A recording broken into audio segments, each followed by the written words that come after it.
Work, energy and power. இந்த சாப்டரோட summary தான் நம்ம இப்போ பார்க்க போறோம். The work energy theorem states that the change in kinetic energy of the body is the work done by the net force on the body. இப்ப net work done அப்படிங்கிறது வந்து என்ன சொல்லலாம், change in kinetic energy ன்னு சொல்லலாம்.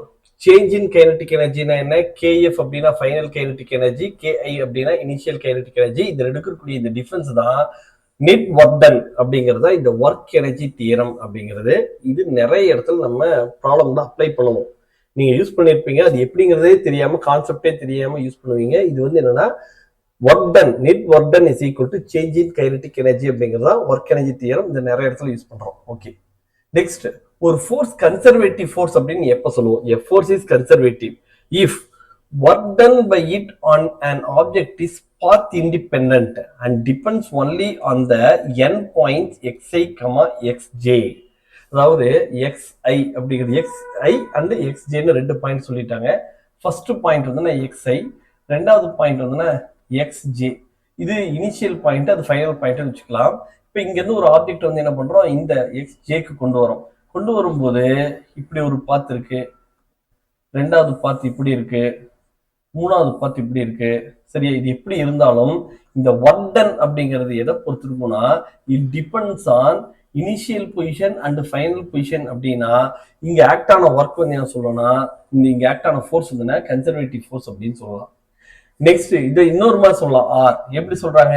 the work done by the force is zero for an arbitrary closed path taken by the object such that it returns to its initial position. இப்போ ஒரு object இருக்கு, இது வந்து என்ன ஆகுது, ஒரு க்ளோஸ்டு பாத் ஸ்டார்ட் ஆகி திரும்ப இதே இடத்துக்கு வந்துருச்சு. இனிஷியல் பொசிஷனும் இதுதான், ஃபைனல் பொசிஷனும் இதுதான். அப்படிங்கிறப்ப இந்த work done W is equal to என்ன, ஜீரோன்னு இருந்துச்சுன்னா இந்த ஃபோர்ஸ் கன்சர்வேட்டிவ் ஃபோர்ஸ்ன்னு சொல்லலாம். Next, for a conservative force in one dimension, we may define a potential energy function V of x such that F of x is equal to என்ன சொல்லலாம், conservative force க்கு minus dV by dx அப்படின்னு சொல்லலாம். இதுல V of x அப்படிங்கிறது potential எனர்ஜிங்கிறது, it is a function of x அப்படிங்கிற represent பண்றதா இப்படி வந்திருக்கு. ஓகே, இப்போ VI minus VF is equal to integral of xi to xf, xf to xi, f of x into dx அப்படின்னு சொல்லலாம். இது எப்படிங்க சார் அப்படின்னு பார்த்தோம்னா, dV of x is equal to என்ன சொல்லுவோம், நமக்கு minus f of x into dx அப்படின்னு சொல்லலாம். Minus f of x into dx. அப்ப வி ஆஃப் எக்ஸ் வேணும்னா என்ன பண்றோம்னா, இதை இன்டெகிரேட் பண்ணும். இன்டெகிரேட் பண்ணும்போது நமக்கு என்ன பண்றோம், நமக்கு initial position to final position into f of x into dx அப்படின்ட்டு வரும். போடும்போது என்ன ஆகுது, நமக்கு v of x is equal to f of x integral of அதான் initial position minus final position into f of x into dx அப்படிங்கிறது வரும். இதுதான் வந்து இங்க ரெப்ரசன்ட் பண்றோம்.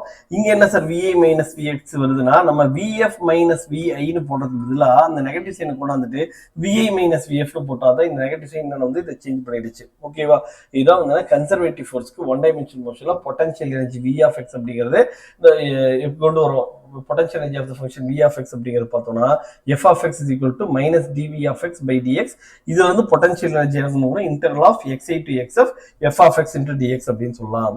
பாருங்க, இதுல நெகட்டிவ் சைன் எங்க வருது, இங்க இனிஷியல் டு ஃபைனல் வருது. ஆனா இங்க வந்து ஃபைனல் டு இனிஷியல் வருதுல, இது சேஞ்ச் ஆகும்போது தான் இந்த நெகட்டிவ் சைன் சேஞ்ச் பண்ணியிருக்கு. Next, the principle of conservation of mechanical energy states that the total mechanical energy of your body remains constant if the only forces that act on the body are conservative. இப்போ conservative forces மட்டும் அந்த ஆப்ஜெக்ட்ல act ஆகுது அப்படின்னா நமக்கு வந்து என்ன ஆகும், the total mechanical energy of the body remains constant அப்படின்னு சொல்லலாம். the principle of conservation of mechanical energy அப்படின்னா என்னன்னா, நமக்கு கன்சர்வேட்டிவ் ஃபோர்ஸஸ் மட்டும் ஆக்ட் ஆகணும். சரியா? கன்சர்வேட்டிவ் ஃபோர்ஸஸ் மட்டும் ஆக்ட் ஆகும்போது total mechanical energy of the body remains constant அப்படின்னா அதை என்ன சொல்றோம், principle of conservation of mechanical எனர்ஜின்னு சொல்றோம். Next, the gravitational potential energy of a particle of mass m at a height x above the earth surfaces. Earth சர்ஃபேஸ்க்கு மேல x அப்படிங்கிற ஹைட்ல இருக்கக்கூடிய ஆப்ஜெக்ட்டுக்கு பொட்டன்ஷியல் எனர்ஜி எவ்வளவு இருக்குன்னா, v of x is equal to mg into x, where variation of g with the height is ignored. நமக்கு height போக போக என்ன ஆகும், g வேரி ஆகும். ஆனா நம்ம என்ன பண்றோம், அந்த வேரியேஷன் ஆஃப் ஜியோட வேல்யூ வேரி ஆகிறத நம்ம இங்க இக்னோர் பண்ணிடுறோம்.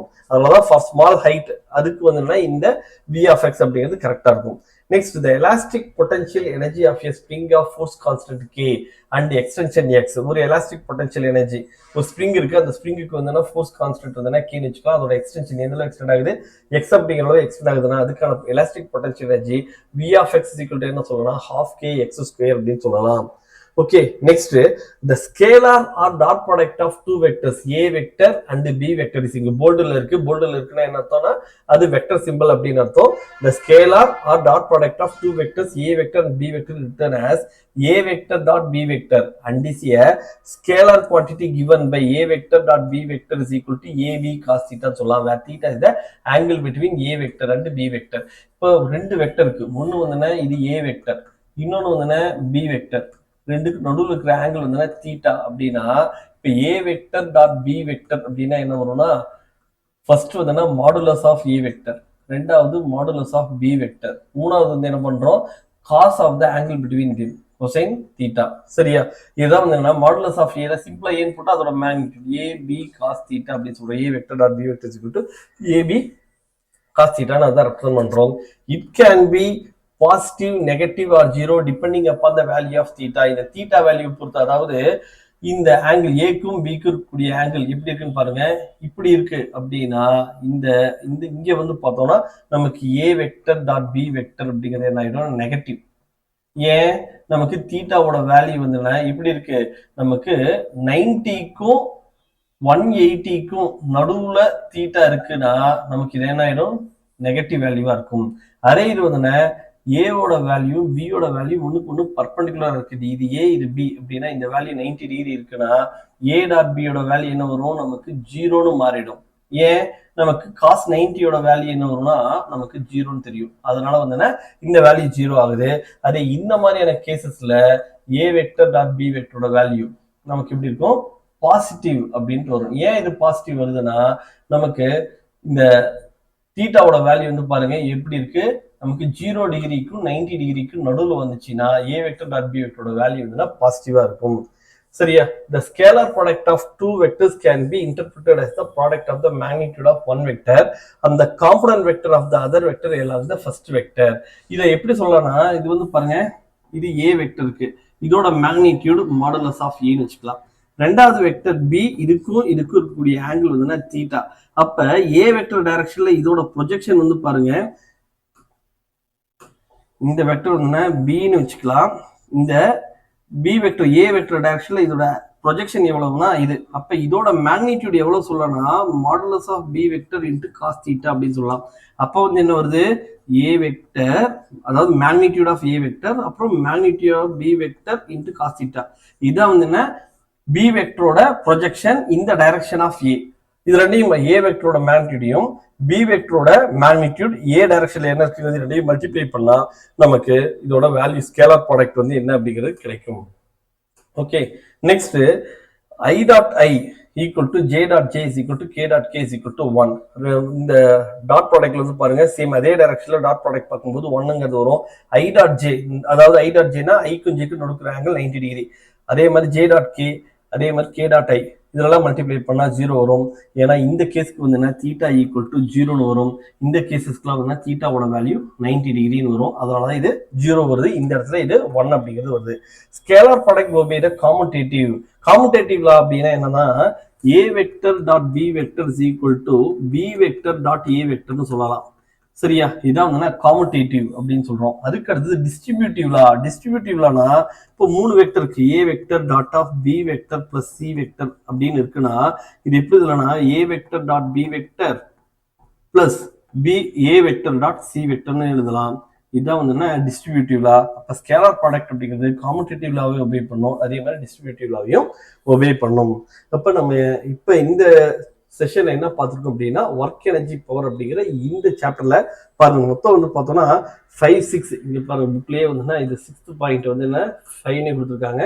மொத்தம் 7 பாயிண்ட் தான் இருக்கு. இந்த 7 பாயிண்ட் வந்து நம்ம பார்த்துருக்கோம். ரொம்ப சிம்பிள். இதுல என்னென்ன தேவையோ ஒர்க் எனர்ஜி தியரம், அதுக்கு அடுத்து வந்து கன்சர்வேட்டிவ் ஃபோர்ஸ்னா என்ன, மூணாவது வந்து potential energy function in terms of conservative force கொடுத்துருக்காங்க.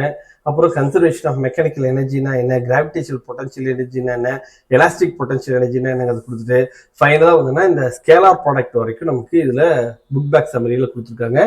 ரொம்ப சிம்பிளான கான்செப்ட்ஸ், ஐடியாஸ் ரொம்ப யூஸ்ஃபுல்லாக இருக்கும்.